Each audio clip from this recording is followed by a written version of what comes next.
오늘은 4월 12일 부활주일 예배를 우리 다 함께 하나님 앞에 드리도록 하겠습니다. 우리 임예송으로 먼저 하나님을 찬양합니다. 주의 영광 이곳에 가득해 우린 선의 주님과 함께 찬양하며 우리는 전진하리 모든 열방 주 볼 때까지 주의 영광 이곳에 가득해 우린 선의 주님과 함께 찬양하며 우리는 전진하리 모든 열방 주 볼 때까지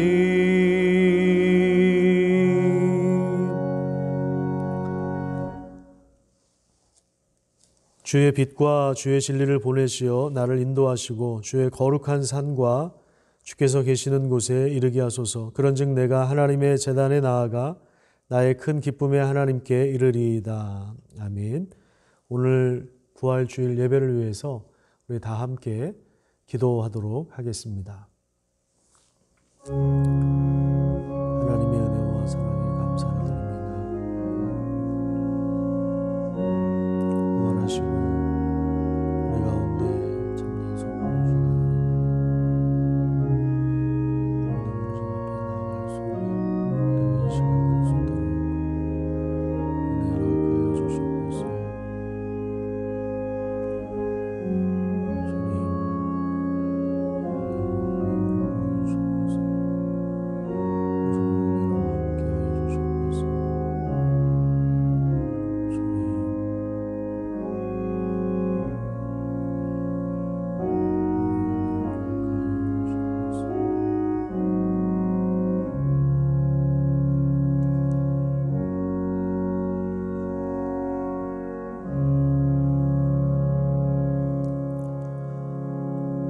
하나님 아버지 감사합니다. 오늘 부활주일로 함께 하나님 앞에 나아갑니다.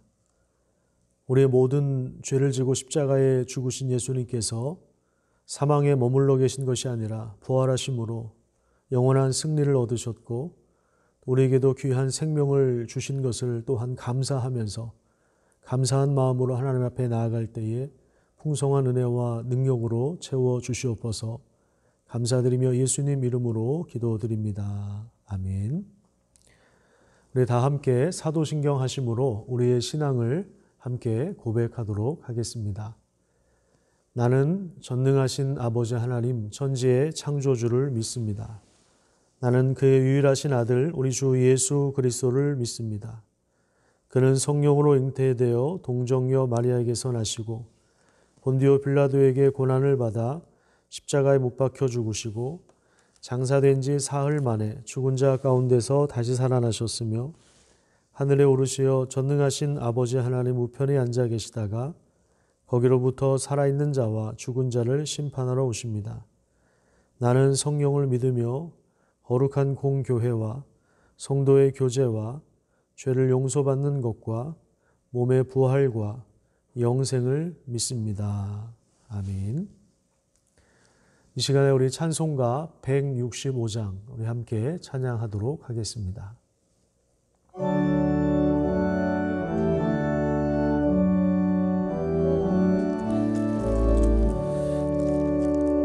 주 주님께 영광, 다시 사신 주, 사망 권세 모두 이기시었네. 흰 옷 입은 천사 돌을 옮겼고, 누우셨던 곳은 비어 있었네.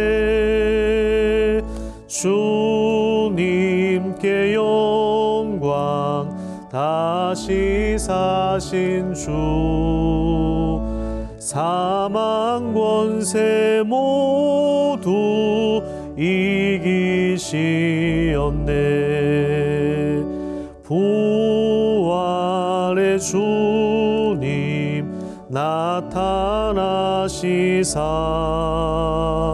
두려움과 의심 물리치셨네. 주의 교회 기뻐 찬송하여라. 다시 사신 주님, 죽음 이겼네. 주님께 영광, 다시 사신 주, 사망 권세 모두 이기시었네. 생명의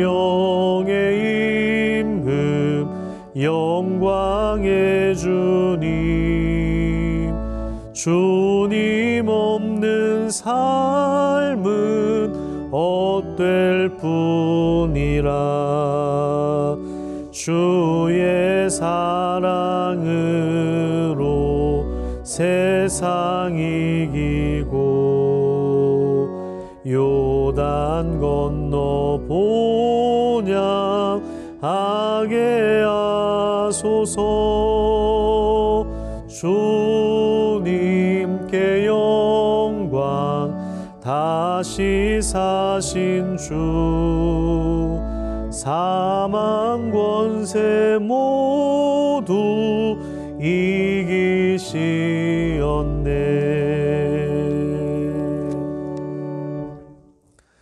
이 시간에 우리 공동의 기도를 함께 드리도록 하겠습니다. 하나님 아버지, 우리는 창조주로서 우리 위에 계시며 구속자로 우리를 위에 계실 뿐만 아니라 만물을 새롭게 하시고 회복하시는 분으로 우리 가운데 성령이 함께 계심을 믿습니다. 이 땅에 오셔서 몸소 고난을 당하시고 십자가에 죽으셔서 우리를 위해 대신 심판을 당하신 예수님의 공로로 하나님의 자녀가 되고 하나님 나라 백성이 되고 성령이 거하시는 전이 되며 그리스도의 몸이 되어 함께 하나님을 믿고 따르는 교회가 되게 하심을 감사드립니다. 오늘은 예수님의 부활을 기뻐하는 복된 날입니다.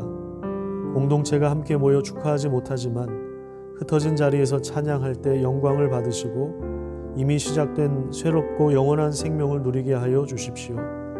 부활 이후 갈릴리로 가셔서 제자들을 만나 주시고 비탄과 절망에 빠져 있는 이들을 다시 일으켜 세우신 주님, 병들고 아파서 신음하는 이들을 다시 일으키시며 죄책감과 두려움과 걱정으로 절망하는 우리들에게 복된 소망이 되어 주십시오. 우리나라는 총선을 앞에 두고 있습니다. 국민들이 소중한 한 표를 행사하여 정치에 참여하고 또 나라를 바르게 이끌어갈 지도자들이 세워지도록 해 주십시오. 여전히 분단의 아픔과 상처가 있어서 진영 논리에 휘말려 서로 찌르고 고통을 주는 이 민족을 치유하시고 진영 논리를 아울러 아름다운 리더십을 발휘할 수 있는 이들을 세워주십시오. 또한 부활의 아침, 평화 통일의 소망으로 채워주십시오. 많은 나라들이 고통 가운데 있습니다. 성령께서 역사하셔서 바른 복음이 선포되게 하시고 떡과 복음이 함께 공급되는 은혜가 있도록 도와주십시오. 우리의 가정에 부활의 주님이 역사하셔서 화목하고 아름다운 삶을 살게 하시고 일터에도 복을 가득 부어주셔서 기쁨으로 감당할 수 있도록 은혜를 주십시오. 오늘도 말씀 가운데 함께하여 주실 것을 감사드리며 예수님 이름으로 기도드립니다. 아멘.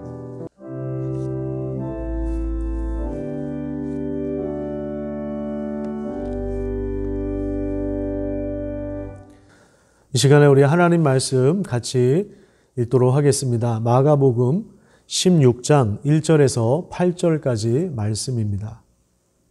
마가복음 16장 1절에서 8절까지 말씀을 제가 읽어드리도록 하겠습니다. 안식일이 지남에 막달라 마리아와 야고보의 어머니 마리아와 또 살로메가 가서 예수께 바르기 위하여 향품을 사다 두었다가 안식 후 첫날 매우 일찍이 해 돋을 때에 그 무덤으로 가며 서로 말하되 누가 우리를 위하여 무덤 문에서 돌을 굴려주리요 하더니 눈을 들어본즉 벌써 돌이 굴려져 있는데 그 돌이 심히 크더라. 무덤에 들어가서 흰옷을 입은 한 청년이 우편에 앉은 것을 보고 놀라매 청년이 이르되 놀라지 말라. 너희가 십자가에 못 박히신 나사렛 예수를 찾는구나. 그가 살아나셨고 여기 계시지 아니하니라. 보라 그를 두었던 곳이니라. 가서 그의 제자들과 베드로에게 이르기를 예수께서 너희보다 먼저 갈릴리로 가시나니 전에 너희에게 말씀하신 대로 너희가 거기서 배우리라 하라 하는지라. 여자들이 몹시 놀라 떨며 나와 무덤에서 도망하고 무서워하여 아무에게도 아무 말도 하지 못하더라. 아멘. 이 시간에 우리 시온 성가대 찬양을 함께 듣도록 하겠습니다.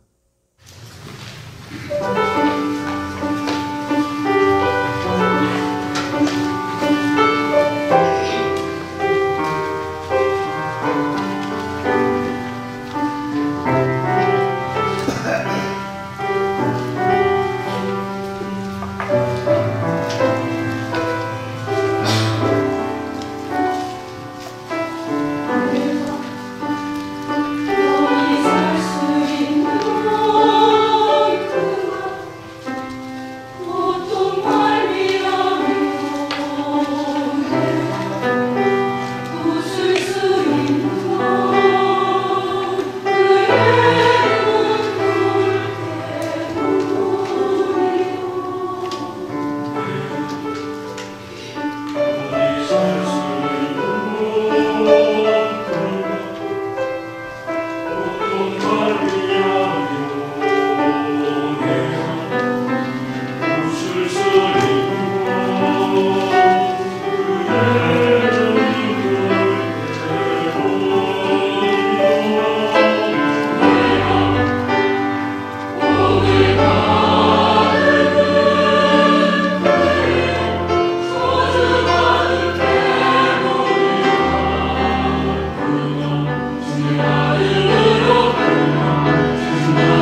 시간 귀한 찬양 감사드립니다.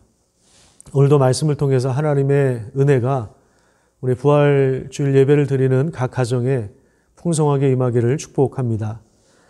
현재 지구상에서 가장 강한 나라라고 할 수 있는 미국이 코로나 때문에 휘청거리고 있습니다. 실업자는 2천만 명을 향해 가고 있고 확진자는 매일 수만 명씩 늘어납니다. 하루에 1,000명 이상씩 죽어나가고 있습니다. 현지에서는 9.11 때보다 더 심각하다고 보고하고 있습니다. 초강대국이며 세계 경찰 국가임을 내세우고 또 최첨단 무기와 의료 시스템을 갖춘 나라지만 지금은 사재기가 일상이 되었고 간호사들이 의료 장비가 없다고 데모를 하며 또 중국에서 다른 나라로 수출하려고 했던 마스크를 몇 배의 값을 주고 중간에서 빼돌리는 일들도 벌어지고 있습니다. 또한 최근에는 우리나라에도 도움을 요청할 정도로 절박한 상황입니다. 더 이상 소망을 발견할 수 없는 현실 때문에 스스로 목숨을 끊는 사람들도 많아지고 있습니다. 가장 발전한 나라인 미국과 유럽이 휘청거리는 모습을 보면서 우리 인간이 붙들어야 될 소망이 어디에 있는가라고 하는 것을 우리 다시 한번 돌아보게 됩니다. 오늘 설교 제목 마침내 드러난 하나님의 나라라고 하는 이 제목은 IVP라고 하는 출판사에서 나온 그 책 제목을 그대로 가져왔습니다. 저자는 서문에서 두 가지 질문을 던지면서 논리를 전개해 나갑니다. 첫 번째는 궁극적으로 우리가 기다리는 것이 무엇인가, 우리는 무엇을 기다리고 있는가라고 하는 것이고요. 그리고 두 번째 질문은 기다리는 동안 우리는 무엇을 할 것인가 라고 하는 것입니다. 첫 번째 질문은 소망에 관한 것입니다. 궁극적으로 무엇인가를 기다린다 하는 것은 무엇을 소망하고 있다는 것을 말합니다.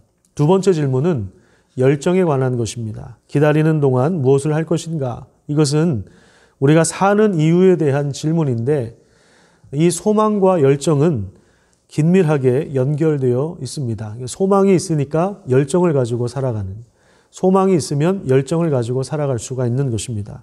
또한 소망과 열정은 우리 삶의 중요한 두 가지 요소라고 할 수 있는데요. 오늘 본문에서 밝히는 예수님의 부활이 이 소망과 열정에 어떤 빛을 비춰주고 있는지를 함께 확인해 보도록 하겠습니다.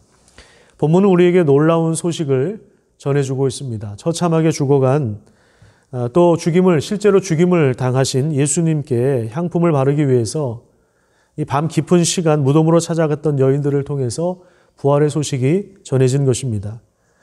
무덤 앞에 막아놓은 큰 돌은 이미 굴려져 있었습니다. 무덤에 들어가서 보니 흰 옷을 입은 천사를 통해서 그가 살아나셨고 여기 계시지 않다라고 하는 그런 말씀을 들었습니다.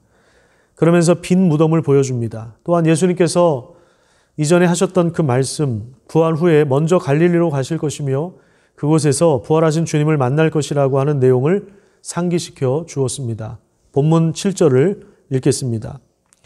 가서 그의 제자들과 베드로에게 이르기를 예수께서 너희보다 먼저 갈릴리로 가시나니 전에 너희에게 말씀하신 대로 너희가 거기서 배우리라 하라.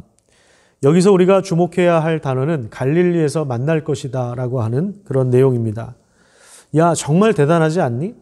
이건 정말 대단한 능력이야. 이런 식의 내용이 아니라 부활하신 예수님께서 갈릴리로 가시는데 그곳에서 만나야 한다라고 하는 그러한 메시지입니다. 자, 그렇다면 한번 생각해 보십시오. 왜 갈릴리입니까? 왜 갈릴리에서 만난다고 하시겠습니까? 부활은 예루살렘 근처에서 일어났는데 예수님은 왜 갈릴리로 제자들보다 먼저 가시고 또 제자들은 그곳에서 부활하신 예수님을 만난다고 했을까요? 마가복음 1장에 보면 예수님은 갈릴리 나사렛에서부터 요단강으로 나와서 세례를 받으십니다. 그때 하늘이 열리고 성령이 오시며 하나님의 음성을 들었습니다. 그 다음 광야에서 시험을 받으시고 또 다시 갈릴리로 오셔서 하나님 나라 복음을 선포하셨습니다. 그리고 갈릴리 해변을 지나시다가 제자들을 부르셨습니다. 그리고 갈릴리 지역을 두루 다니면서 병든 자도 고치고 귀신도 쫓아내고 많은 가르침을 베풀어 주셨습니다. 초기 활동을 거의 대부분 갈릴리 지역에서 하신 것입니다. 지금 제자들의 상태는 혼돈과 절망과 무너짐 그 자체입니다.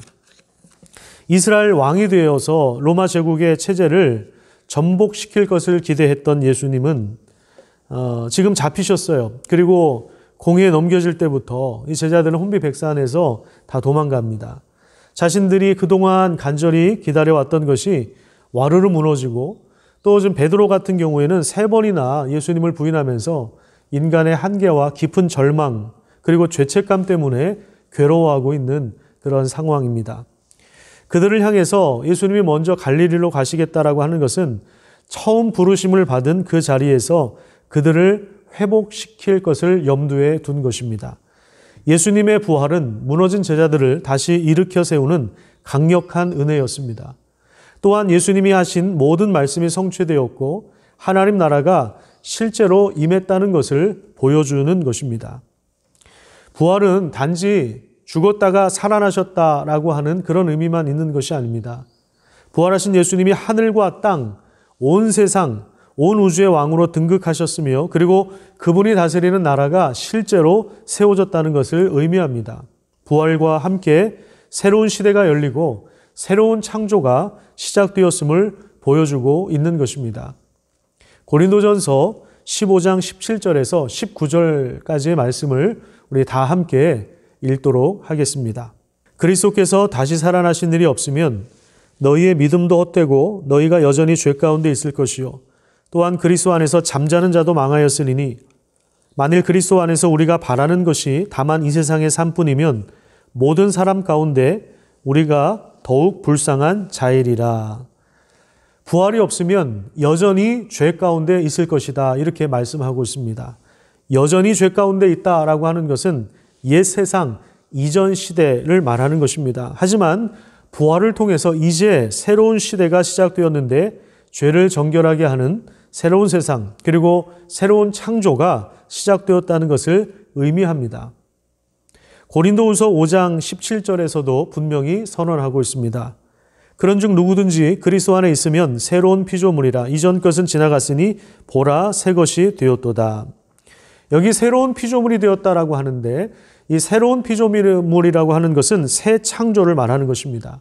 새 창조는 이전 것을 아예 다 없애버린 다음에 신세계를 건설했다는 그런 말이 아니라 처음 창조한 선한 것을 망가뜨린 바이러스, 즉 죄를 없애고 구속하여서 회복시켰다라고 하는 것을 말하는 것입니다. 그런 면에서 그리스도의 죽으심과 부활은 죄를 패배시키는 것을 의미합니다. 죄를 패배시키고 부활하심으로써 새로운 피조물이 되게 하시는 것입니다.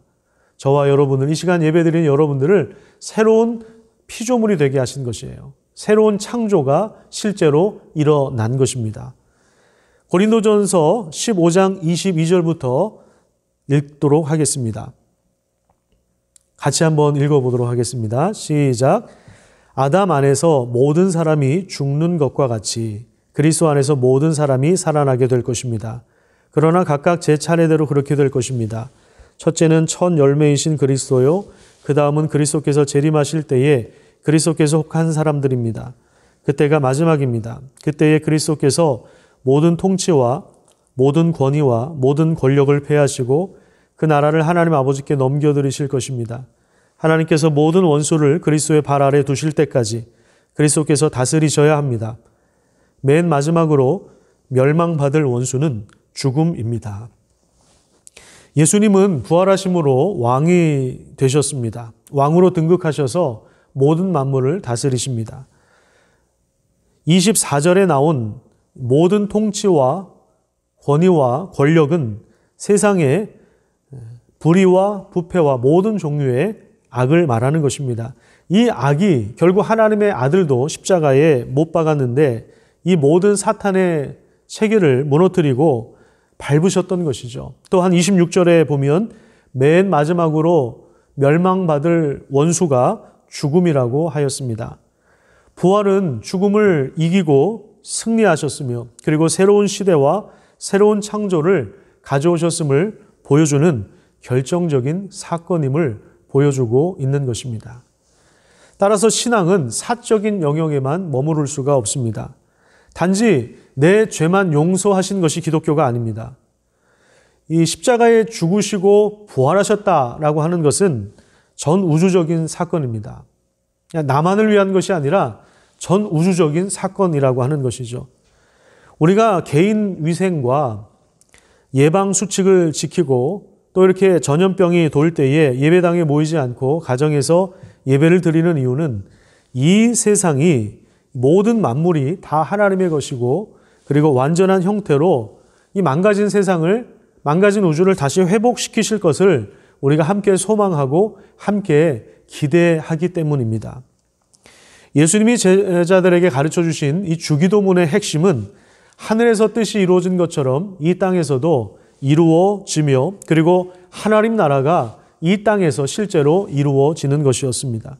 예수님의 부활은 실제로 그것이 실현되었음을 보여주고 있는 것입니다. 우리가 잘 부르는 찬송가 중에 64장 기뻐하며 경배하세 영광의 주 하나님이라고 하는 찬양이 있는데요. 그 찬양 가사에 보면 땅과 하늘 만물들이 주의 솜씨 빛내고 라고 하는 그런 가사가 있습니다. 땅과 하늘 만물들이 주의 솜씨 빛내고, 여기서 땅과 하늘은 하나님이 창조하신 만물을 의미하는 거예요. 그러니까 하나님의 선한 창조 안에 하늘과 땅이 존재하는 거예요. 땅과 하늘이, 모든 우주 만물이 주의 솜씨를 빛내고 있는 것입니다. 에베소서 1장에 보면 이런 내용이 나옵니다. 하나님의 계획은 때가 차면 하늘과 땅에 있는 모든 것을 그리스도 안에서 그분을 머리로 하여 통일시키는 것입니다. 하나님은 그리스도 안에서 우리를 상속자로 삼으셨습니다. 이것은 모든 것을 자기의 원하시는 뜻대로 행하시는 분의 계획에 따라 미리 정해진 것입니다. 그것은 그리스도께 맨 먼저 소망을 둔 우리로 하여금 하나님의 영광을 찬미하는 사람이 되게 하시려는 것이었습니다. 이렇게 말씀하고 있습니다. 하나님의 비전은 하늘과 땅이 통일되는 거예요. 여기 10절에 나와 있는 것처럼 하늘과 땅에 있는 모든 것을 그리스도 안에서 그분을 머리로 하여 통일시키는 것입니다. 이것이 하나님의 계획이고 하나님의 뜻이고 하나님의 비전입니다. 그러니까 하늘과 땅은 별개의 두 장소가 아닙니다. 우리가 하늘에 계신 우리 아버지라고 기도할 때 그 하늘은 온 천지와 우주를 다 포함하는 개념이에요.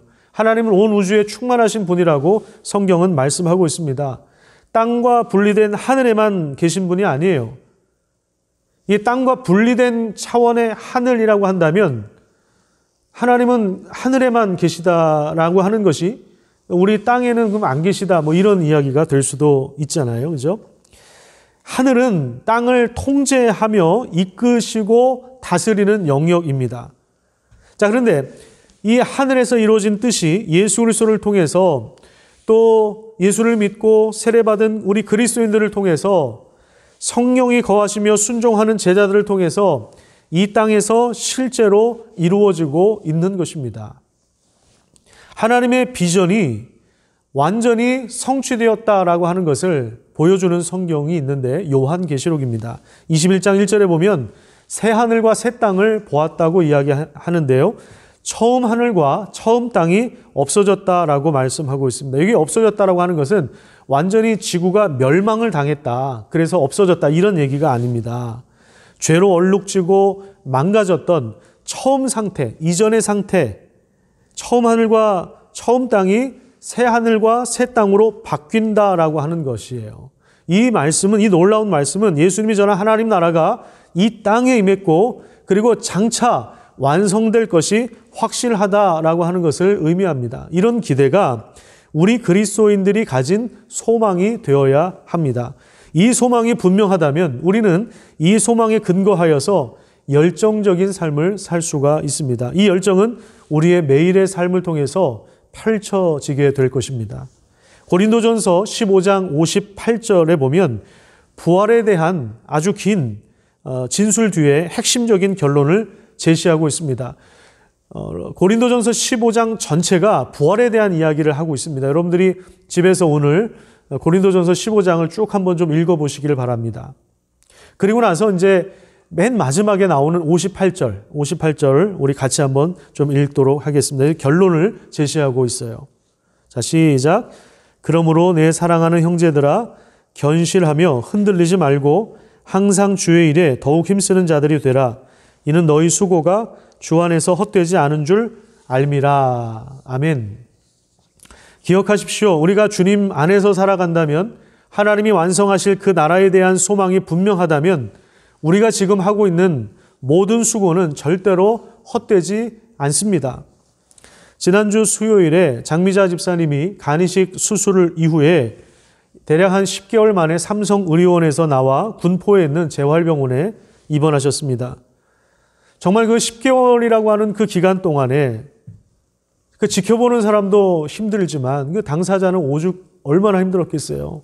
절망할 수밖에 없는 그 고통스러운 기간이었을 것입니다. 꼼짝없이 병상에만 누워 있어야 하는, 여러분 2주간 자가격리하는 사람들도 얼마나 힘들어하는지 몰라요. 이 집에만 있는 거를. 근데 10개월을 병상에만 누워 있어야 하는 그 세월, 얼마나 고통스럽고 얼마나 절망스러운 생활이었겠어요. 그런데 이 고통스러웠던 이 세월이 부활하신 그리스도 안에서 절대로 헛되지 않다, 그렇게 말씀하고 있는 것입니다. 로마서 8장 18절은 이렇게 말씀하고 있습니다. 생각하건대 현재의 고난은 장차 우리에게 나타날 영광과 비교할 수 없도다. 비교할 수 없는 더 큰 영광, 지금 우리가 이 땅에서 아무리 큰 고난을 당한다 하더라도 비교할 수 없는 그 큰 영광이 기다리고 있다라고 말씀하고 있습니다. 그 영광이 무엇입니까? 죄와 질병과 죽음으로부터 완전히 구원받아서 몸의 부활이 일어나고, 이 몸의 부활을 통해서 하나님의 아들로서 누리는 참된 자유와 영광과 회복된 우주의 상속자가 되어서 예수님과 함께 다스리고 통치하는 그 영광을 말하는 것입니다. 미래에 나타날 영광이 지금 현재 예수 그리스도의 부활로 시작되었고, 그것이 우리에게 소망이 되고 있다는 사실들을 분명히 말씀하고 있는 것입니다. 병에 걸린 가족이나 이웃을 돌보고 도와주는 것은 그런 의미에서 절대로 헛되지 않습니다. 장애를 가졌거나 좀 부족한 자녀들을 위해서 평생 희생하고 헌신하는 부모의 수고는 결코 헛된 것이 아닙니다. 아이들과 지지고 볶는 삶을 살아가지만 그 가운데 음식을 만들고 잠자리를 제공해주고 또 청소하고 공부할 수 있도록 도움을 주는 일은 절대로 헛된 일이 아닙니다. 직업 전선에 나가서 개발하고 연구하고 뭔가를 만들어내고 또 건축을 하고 연주하고 가르치고 온갖 잡다한 일들을 하는 것, 이 모든 일들은 다 하나님 안에서 의미가 있는 일입니다. 세상 사람들은 이게 돈이 되는 일인가 이를 우선적으로 따지지만 우리 그리스도인들의 어떤 직업 경제관은 이와 달라야 합니다. 성령의 인도하심을 따라서 말씀을 묵상하고 또 기도하고 또 복음을 전하고 이웃에게 선한 일을 한다면, 우리가 가난한 이웃들에게 사랑을 나눠주고 있다면 그 일은 절대로 헛된 것이 아닙니다. 지극히 작은 자 하나에게 한 것이 곧 나에게 한 것이다 라고 예수님께서 말씀하셨습니다. 지금 하는 일의 의미를 우리가 물론 다 알 수는 없어요. 내가 하는 일이 무슨 의미가 있을까? 이게 하나님께 무슨 도움이 될까? 이걸 다 알 수는 없습니다. 자, 그런데 한번 생각해 봅시다. 건축가는 먼저 큰 그림을 그리지 않습니까? 큰 그림을 그려요. 건물에 대한 큰 그림을 그립니다. 자, 목공일을 하는 사람, 조각을 하는 사람들, 건축 현장에 얼마나 많은 사람들이 있습니까? 자기가 맡은 일들을 부분적으로 감당을 하죠. 그런데 나중에 건물이 다 완성이 되고 나면 각자 했던 일의 의미와 역할이 분명하게 드러나겠죠. 그런 것처럼 하나님 나라가 완성될 때, 부활하신 그리스도를 통해서 하나님이 하실 일들이 언젠가 장차 예수님 다시 오심을 통해서 완성될 때, 하나님 나라가 완성될 때 우리가 이 땅에서 수고하고 애쓰고 섬기고 기도했던 모든 것들이 아주 아름답게 드러나게 될 것입니다. 반짝반짝 이렇게 빛나게 될 것입니다. 저는 오늘 이 뜻깊은 부활주일에 한 사람을 소개하고 설교를 마무리하려고 합니다. 지금 미국과 유럽 여러 선진국들도 휘청거리는 상황 속에서 많은 나라와 또 언론들이 우리나라의 방역과 의료 시스템에 주목하고 있습니다. 미국만 해도 코로나 검사 비용만 400만 원 정도가 된다고 합니다. 치료를 받으면 1,000만 원 이상의 의료비를 감당해야 하기 때문에 웬만하면 검사도 안 받으려고 하고 웬만하면 아파도 병원에 가려고 하지 않는다고 합니다. 우리나라는 몇만 원만 내면 검사가 진행되고 또 확진자가 되면 검사가 무료라고 합니다. 이런 의료 시스템이 구비될 수 있었던 원인은 의료보험 제도 때문입니다. 자, 그런데 이 의료보험을 처음으로 만든 분이 계세요. 바로 장기려 박사님이에요. 그는 6.25 전쟁과 가난 때문에 평생 치료 한번 받아보지 못하고 죽어가는 그런 참상을 보다 못해 청십자 의료보험조합을 설립하는데 당시 이제 담배 한 갑에 100원이던 시절 1인당 보험료를 60원으로 책정하고 의료보험이 뭔지도 모르는 사람들에게 집집마다 방문하여 설명하고 기업을 가입을 독려했다고 합니다. 이것이 이제 시초가 되어서 우리나라에서 제도화되기 시작한 그 혜택을 몇십 년 지나서 우리 국민 모두가 누리고 있는 것입니다. 장기려 박사는 이렇게 말합니다. 돈이 없어 의사의 진료를 받지 못하는 가난한 사람들을 돕는 의사가 되겠다. 그는 이런 소망을 가지고 자신의 인생을 하나님 앞에 드렸습니다. 그 이유는 그리스도께서 부활하셨다는 사실을 믿음으로 받아들였기 때문에 그렇습니다. 그리고 부활하신 예수님 안에서 새로운 시대를 이루어 가시는 그 하나님의 놀라운 소망을 발견했기 때문에 그렇습니다. 부활하신 예수 그리스도를 통해서 이 땅에 임한 하나님 나라가 완성될 것을 바라보는 것에 거기에 소망을 가지고 살았던 것입니다. 장기려 그 사람이라고 하는 이 책이 있는데 저는 우리 부모님들이 이 책을 좀 읽고 우리 자녀들에게도 들려주었으면 좋겠습니다. 우리가 있는 그 자리에서 진정한 소망을 가지고 열정으로 자신을 하나님께 드릴 수 있는 그런 귀하고 복된 삶을 살아가시기를 축복합니다. 이 책 안에 얼마나 아름답고 감동적인 이야기들이 많이 있는지 몰라요.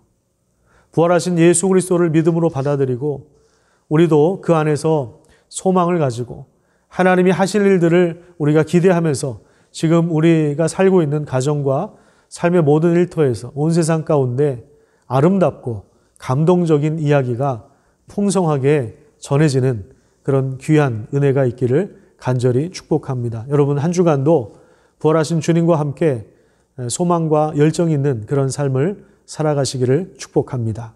기도하겠습니다. 하나님 감사합니다. 오늘도 우리를 불러주신 하나님, 우리가 부활하신 그리스도를 통해서 이것이 우리에게 무슨 소망이 되고 무슨 열정이 되는지를 살펴보았습니다.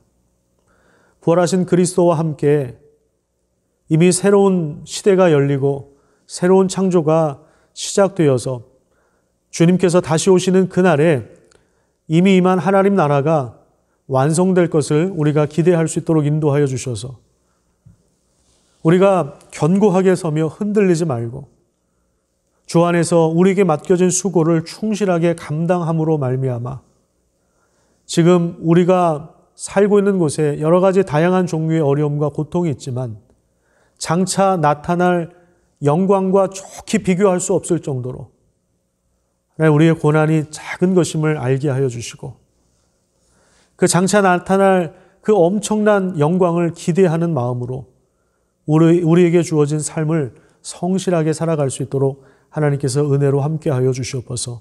제자들처럼 죄책감과 절망과 비탄에 빠져 있는 우리들을 긍휼히 여겨 주셔서 부활하신 주님을 실제로 만나고 부활하신 예수님 때문에 우리 인생이 변화되는 그런 놀라운 역사가 일어나게 하여 주시옵소서.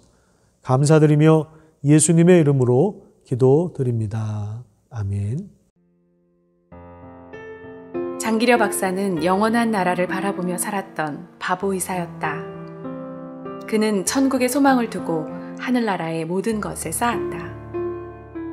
국내에 10명도 되지 않던 의학 박사였던 그는 병원장, 교수 등 성공이 보장된 삶을 살 수도 있었다. 하지만 장 박사는 편안한 길을 버리고 평생 가난한 사람들을 위한 의사로 일생을 마쳤다. 어떻게 그는 이런 삶을 살 수 있었을까? 장기려 박사는 예수님이 성경의 예언대로 부활하셨다는 것과 예수님의 부활을 목격한 제자들의 진실한 증언을 믿었다. 그는 예수님이 부활하시지 않았다면 자신의 믿음과 신앙의 선배들의 믿음은 헛것이라고 고백하기도 했다. 특별히 그는 암투병 중이었던 오정모 사모가 오히려 나라를 걱정하고 기쁘게 소천하는 모습을 보며 죽음은 육체의 옷을 벗어버리고 주님의 품에 안기는 것임을 확신하였다. 죽어도 다시 사는 부활신앙 때문에 장기려 박사는 이 땅을 나그네와 같이 여기고 사명을 다했던 것이다.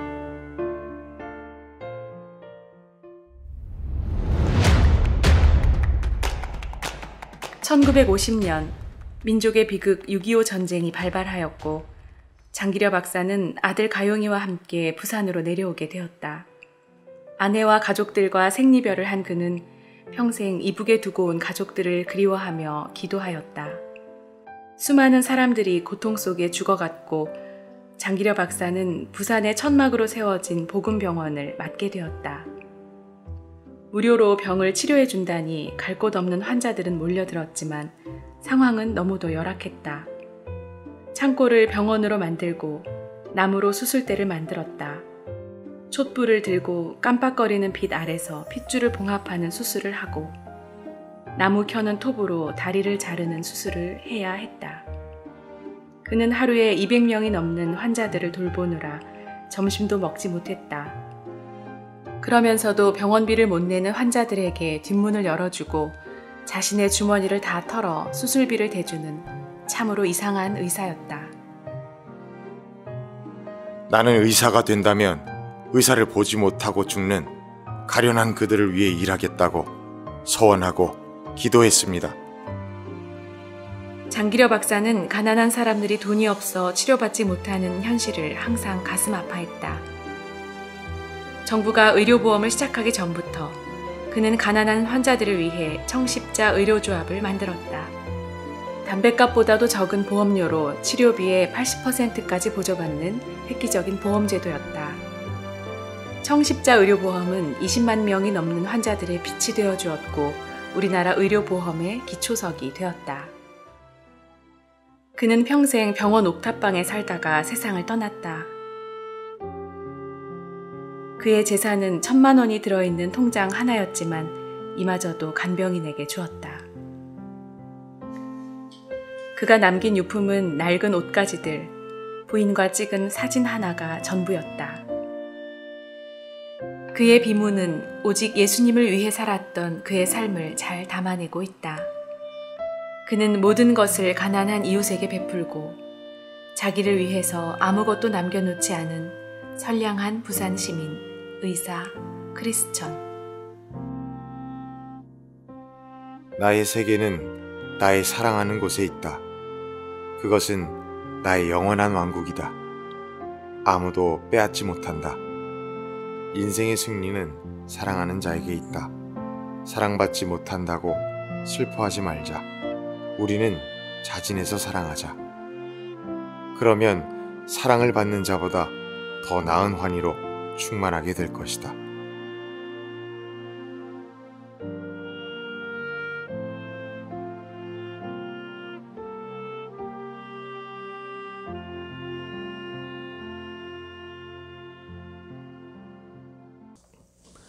네, 여러분 영상 잘 보셨습니까? 이 영상을 보면서 저도 많은 감동을 느꼈는데 책을 통해서도 이 귀한 감동을 누리셨으면 좋겠습니다. 이 시간 교회 소식을 말씀드리도록 하겠습니다. 오늘은 부활 주일입니다. 예수님의 부활이 우리 인생의 소망이며 열정이 되기를 축복합니다. 코로나 종식을 위한 개인 기도 외에 시간과 장소를 정해서 하루에 20분씩은 꼭 기도해 주시기를 부탁드립니다. 제일소망교회 멀티팀을 모집하고 있습니다. 혹시 관심이 있는 분들은 황영선 목사님께 연락 주시면 잘 가르쳐 드리도록 하겠습니다. 노숙인 섬김 오늘도 계속되었습니다. 풍성하게 함께 채워주시는 귀한 은혜에 감사드리고 또 섬겨주신 모든 분들에게 감사를 드립니다.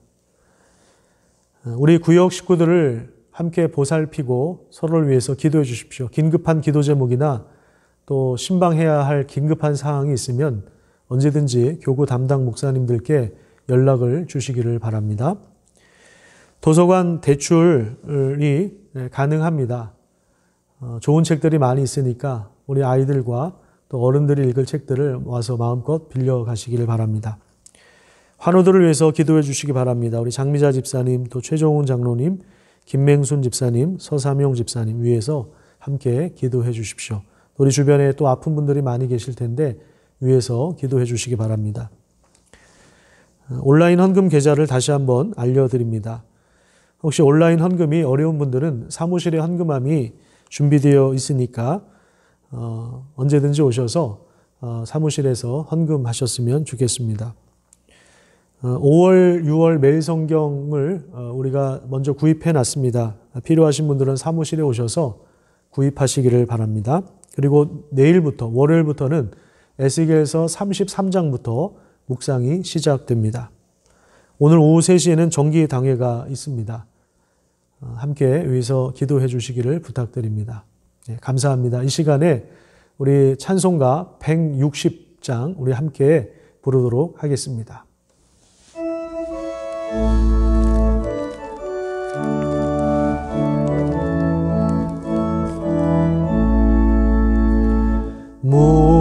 무덤에 머물러 예수 내 구주 새벽 기다렸네 예수 내 주 원수를 다 이기고 무덤에서 살아나셨네 어둠을 이기시고 나와서 성도 함께 이리 다스리시네 사셨네 사셨네 예수 다시 사셨네 지키네 예수 내 구주 헛되이 봉하네 예수 내 주 원수를 다 이기고 무덤에서 살아나셨네 어둠을 이기시고 나와서 성도 함께 이리 다스리시네 사셨네 사셨네 예수 다시 사셨네 거기 못 가두네 예수 내 구주 우리를 살리네 예수 내 주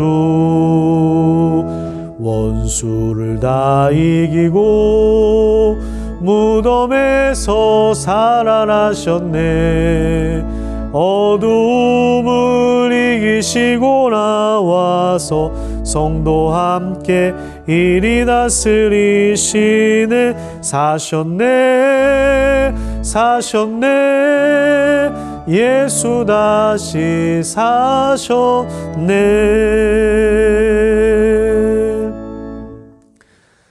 이 시간에 제가 헌금을 위해서 기도하고 축도함으로 모든 예배의 순서를 마치도록 하겠습니다. 기도하겠습니다. 하나님의 은혜와 사랑에 감사를 드립니다. 부활하신 주님이 우리의 삶을 인도하시며 또 책임지시는 분이심을 우리가 기억하고 고백합니다. 우리가 믿음으로 하나님 앞에 헌금을 드립니다. 하나님께서 이 헌금을 받아주시고 또 이 헌금이 사용되어지는 곳에 하나님의 부활의 그 능력과 우리를 향한 그 사랑이 충분하게 드러날 수 있도록 하나님이 역사하여 주시옵소서. 코로나로 인하여 실직을 하거나 경제적인 어려움을 겪는 우리 성도들도 있습니다. 속히 회복될 수 있도록 하나님께서 새로운 길을 열어주시고 하나님께서 가장 복된 길로 인도하여 주시옵소서. 하나님 또한 우리에게 또 여유가 있다면 아니 여유가 없더라도 우리가 검소하게 쓰면서 우리의 것을 이웃들과 함께 나눌 수 있는 그런 넉넉한 마음을 허락해 주시기를 간절히 소망합니다. 우리가 교회임을 알게 하시고 하나님 우리가 교회라는 사실을 자랑스럽게 생각할 수 있도록 인도해 주시고 또 교회로서 살아갈 수 있도록 하나님께서 은혜로 인도하여 주시옵소서. 한 주간 살아갑니다. 하나님께서 힘을 더하여 주시고 부활하신 예수 그리스도에게 우리의 모든 소망의 근거를 두고 열정을 다하여 살아갈 수 있도록 하나님이 인도하여 주시옵소서. 사랑하는 우리 자녀들에게 하나님께서 마음껏 복을 허락하여 주시고 하나님의 말씀을 붙잡고 위대한 일을 감당할 수 있는 하나님의 사람들 될 수 있도록 하나님께서 날마다 역사하시고 또 우리 모든 가족들, 우리 온 가족 공동체 흩어져 있지만 어디서든 행복한 그런 삶을 살아갈 수 있도록 도와주시고 누군가에게 복이 되며 선이 되는 그런 삶을 살아갈 수 있도록 하나님 역사하여 주시옵소서. 앞지 않은 악인과 에워싼 극한 원수들에게서 벗어나게 하여 주시고 시험에 들지 않게 하시고 우리에게 필요한 것 마음껏 채워주시고 또 나누는 현장에 하나님의 풍성한 은혜가 흘러넘칠 수 있도록 역사하여 주시옵소서. 감사드리며 예수님 이름으로 기도드립니다. 아멘. 하나님께서 여러분에게 복을 내리시고 여러분을 지켜주시기를, 하나님께서 여러분에게 미소 지으시고 은혜 베풀어 주시기를, 하나님께서 여러분의 얼굴에서 눈을 떼지 않으시고 여러분을 형통케 해 주시기를 축원합니다. 아멘.